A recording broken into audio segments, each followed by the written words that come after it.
Salamat Lord, matinudaan kasi yung puno.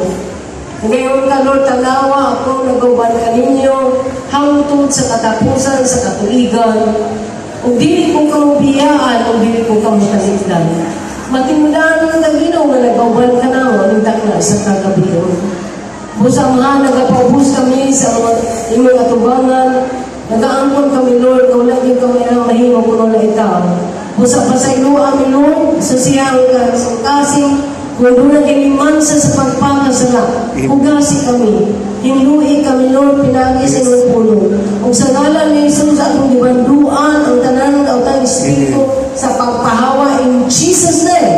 Amen. We bind every demonic forces, we bind every spirit of darkness, every spirit of destruction, tanan mga babagbabag, pahawa mo sa ngalan ni Jesus. You're gonna hinder our prayer, praise, and worship towards the throne of God. In Jesus' name, we destroy all the plans of the enemy upon our lives, upon this place in Jesus' name. And thank you God for the power and authority in your name. And in Jesus' name, I just release upon this place the Spirit of the living God.